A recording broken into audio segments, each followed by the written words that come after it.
अनुसूचित जातियों व अनुसूचित जनजातियों के भीतर उप वर्गीकरण नहीं किया जा सकता है। 1 अगस्त 2024 के इस निर्णय के बाद जहां जो पार्टी सत्ता में होगी वह अपनी अपनी राजनीति के हिसाब से अदलती बदलती रहेगी। राज्य सरकारें अपने अपने वोट बैंक के लिए अपनी मनचाही जातियों को आरक्षण का अनुचित लाभ देने का प्रयास करेंगी। सब क्लासिफिकेशन किए जाने को मान्यता प्रदान की गई है। अब राज्य सरकारें अनुसूचित जाति व जनजाति की सूची के भीतर आरक्षण के लिए उप वर्गीकरण अर्थात नई सूची बना सकेंगी, जिससे फिर अनेकों समस्याएं उत्पन्न होंगी। 5 न्यायाधीशों की संवैधानिक पीठ द्वारा ईवी चेन्नैया बनाम आंध्र प्रदेश राज्य में दिया गया था तो उसको पलट दिया है। आज की प्रेस कॉन्फ्रेंस माननीय सुप्रीम कोर्ट के 7 न्यायाधीशों की संवैधानिक पीठ द्वारा अभी हाल ही में 1 अगस्त 2024 को देश में अनुसूचित जाति व अनुसूचित जनजाति के आरक्षण के संदर्भ में जो एक अति महत्वपूर्ण निर्णय दिया गया है तो उसके संबंध में अपनी पार्टी की प्रतिक्रिया जाहिर करने के लिए बुलाई गई है, जिसमें अनुसूचित जाति व जनजाति के लोगों को पुनः उप वर्गीकृत सब क्लासिफिकेशन अर्थात सब क्लासिफिकेशन किए जाने को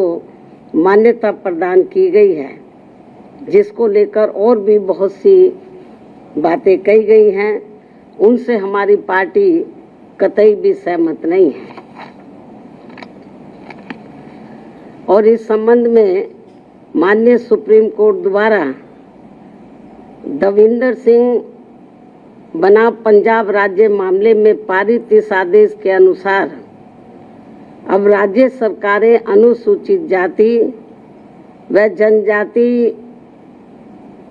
की सूची के भीतर आरक्षण के लिए उप वर्गीकरण अर्थात नई सूची बना सकेंगी, जिससे फिर अनेकों समस्याएं उत्पन्न होंगी। और अब माननीय सुप्रीम कोर्ट ने अपने 1 अगस्त 2024 के इस निर्णय से 20 वर्ष पूर्व दिया गया निर्णय जो सन 2004 में 5 न्यायाधीशों की संवैधानिक पीठ द्वारा ईवी चेन्नैया बनाम आंध्र प्रदेश राज्य में दिया गया था तो उसको पलट दिया है, जिसमें अनुसूचित जातियों व अनुसूचित जनजातियों के भीतर किए जाने वाले वर्गीकरण को मान्यता देने से इनकार कर दिया गया था और ये भी कहा गया था कि अनुसूचित जातियों व अनुसूचित जनजातियों के भीतर उप वर्गीकरण नहीं किया जा सकता है, क्योंकि वे एक ही समरूप अर्थात समान वर्ग में आते हैं। माननीय सुप्रीम कोर्ट ने वर्ष 2004 के अपने निर्णय में ये भी कहा था, चूंकि अनुसूचित जाति और अनुसूचित जनजातियों के लोगों ने जो अत्याचार सहे हैं वह एक वर्ग और एक समूह के रूप में सहे हैं तथा यह एक बराबर का वर्ग है,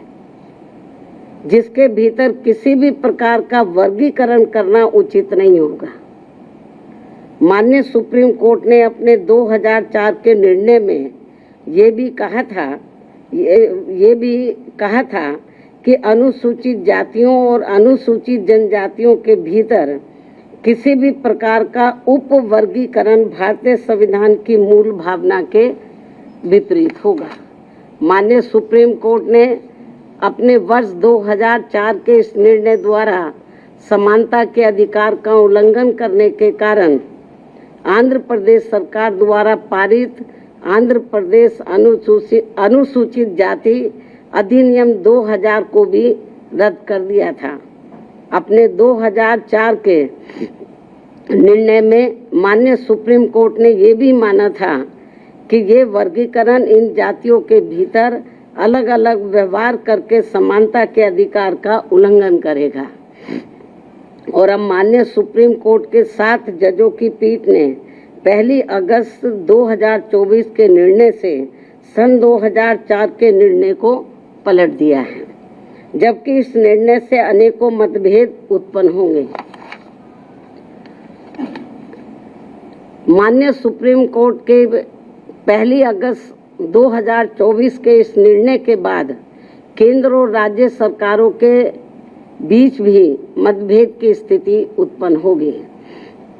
क्योंकि अभी तक केवल संसद के पास किसी भी जाति को या जनजाति को अनुसूचित जाति व अनुसूचित जनजाति में सम्मिलित करने या बाहर करने की पावर है, जिसे माननीय राष्ट्रपति द्वारा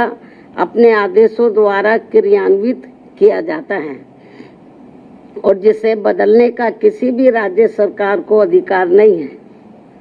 परंतु अब 1 अगस्त 2024 के इस निर्णय के बाद जहां जो पार्टी सत्ता में होगी वह अपनी अपनी राजनीति के हिसाब से अदलती बदलती रहेगी, जिसके साथ साथ राज्य सरकारें अपने अपने वोट बैंक के लिए अपनी मनचाही जातियों को आरक्षण का अनुचित लाभ देने का प्रयास करेंगी। इस प्रकार से इस आदेश से ऐसी अनेकों समस्याएं उत्पन्न होंगी, जिसके कारण SC व ST को मिल रहा आरक्षण ये समाप्त हो जाएगा। एक प्रकार से SC व ST को मिल रहा आरक्षण ही समाप्त हो जाएगा और फिर इसका नतीजा ये होगा कि अनुसूचित जाति व जनजाति वर्ग अंत में आरक्षण से वंचित रह जाएगा और उनके हिस्से का आरक्षण भी अंत में किसी न किसी रूप में सामान्य वर्ग को ही दे दिया जाएगा।